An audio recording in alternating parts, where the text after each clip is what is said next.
शुरू की गई थी, दरअसल अब वो यात्रा पूरे देश की आवाज बन चुकी है। हम जिक्र कर रहे हैं एक बार श्रेष्ठ भारत के इस कार्यक्रम में सिंधु यात्रा की, क्योंकि अब सिंधु यात्रा महज सिंध क्षेत्र, सिंध भाषा की बात नहीं करता है, वरन अब ये बृहद भारत की बात करता है, जिसमें यूके भी शामिल है, जिसमें अक्साई चीन भी शामिल है, और ये बातें यहाँ से उठ रही हैं, ये आवाजें यहाँ से उठ रही हैं।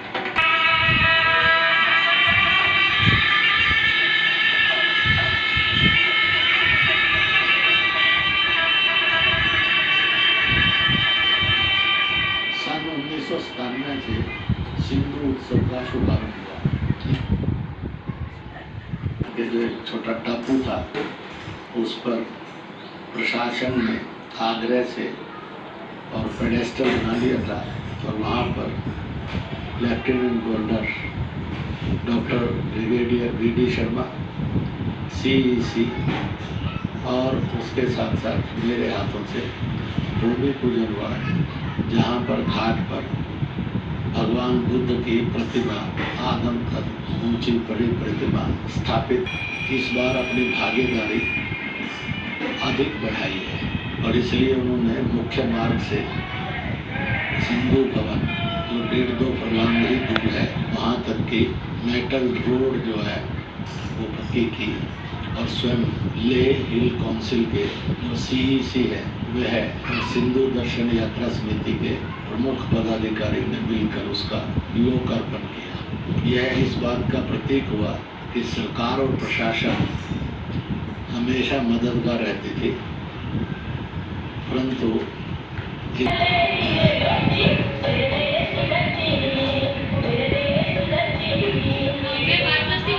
मेरठ से आया हूँ, और इस सिंधु दर्शन हम यहाँ पे 23 तारीख को सिंधु दर्शन प्रोग्राम महोत्सव के लिए जुड़े थे हम लोग। इस बार हर बार की तरह सिंधु दर्शन क्यों और लद्दाख क्या है,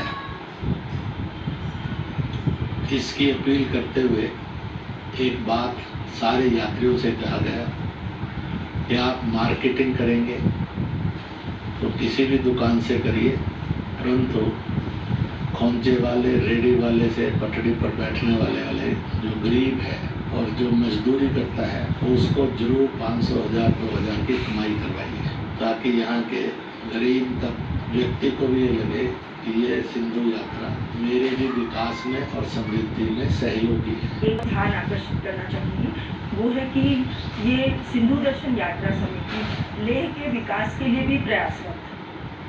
यहाँ के जितने भी हैंडीक्राफ्ट्स हैं उनको प्रमोट करने के लिए हम लोग बहुत काम करते हैं। जहाँ सनातनी वहाँ आकर अपने ढंग से सारी पूजा कर रहे हैं, बौद्ध धर्म के अनुसार भी सिंधु मैया की पूजा का कार्यक्रम होता आ रहा है। अब यह सनातन बौद्ध समन्वय करते करते धीरे धीरे भारतीय धर्मों के समन्वय की भूमि होगी। इसी कार्यक्रम के अंदर कारगिल के CEC पहली बार आए, उसी के साथ साथ कारगिल से भी और लेह से भी मुसलमान भी बड़ी संख्या में उपस्थित थे।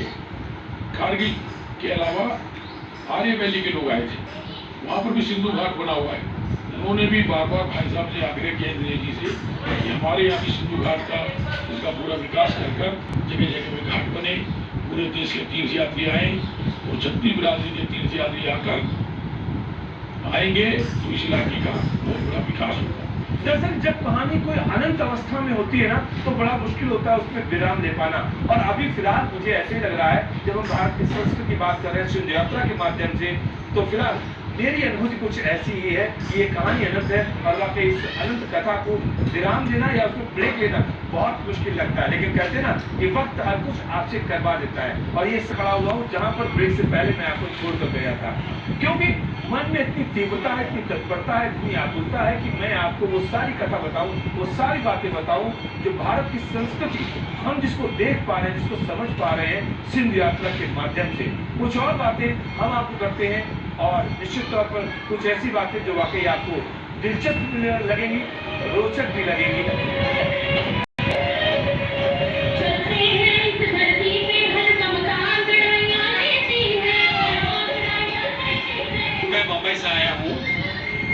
हमारा जो सिंधु दर्शन का जो एक टारगेट है, ये हर साल हम 28 साल से ये प्रोग्राम कर रहे हैं और हमारा जो मकसद है वो इंडिया को जो यूनिटी इन डाइवर्सिटी, सबका कल्चर और हम सब एक दूसरे के साथ में हिल मिल के रहे।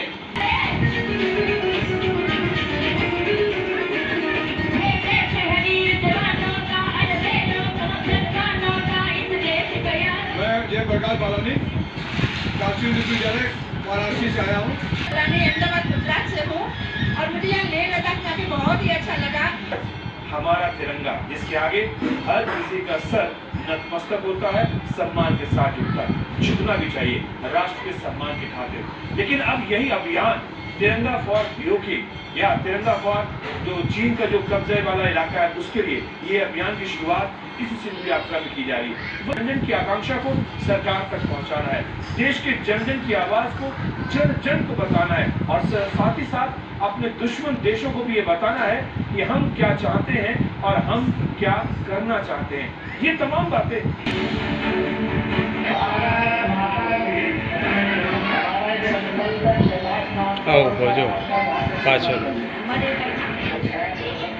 लंदन मुझे तो मोहित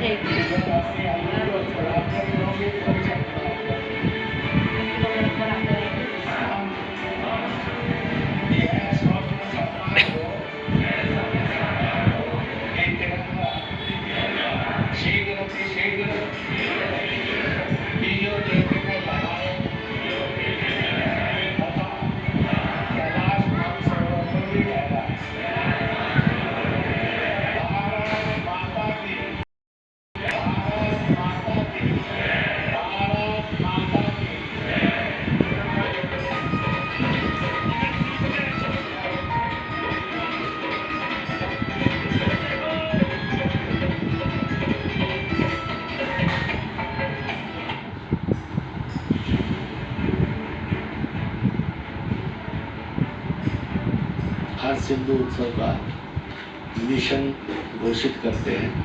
इस बार के सिंधु उत्सव का मिशन था तिरंगा फॉर पीओके, तिरंगा फॉर कैलाश मानसरोवर।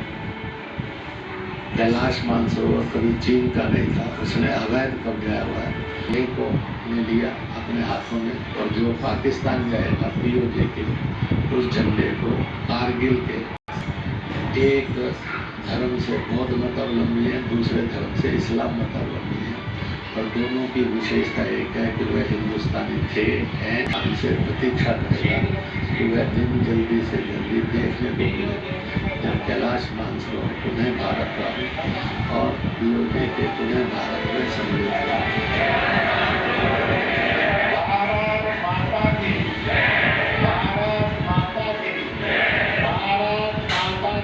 ये पहाड़ एकाकी है, अकेले हैं, नितांत अकेले खड़े हुए हैं, लेकिन सीना तान कर खड़े हुए हैं। कैसे भी हो, किसी भी हाल में हो, कितने ही अकेले क्यों ना हो, लेकिन आप अपनी जगह पर अपने किसी भी उत्तरदायित्व से बंधे हो, आप इस देश की रक्षा कर सकते हैं, इसके गौरव का सम्मान कर सकते हैं और राष्ट्र के सम्मान के लिए आप तो सब कुछ कर सकते हैं जो कुछ आप करना चाहते हैं।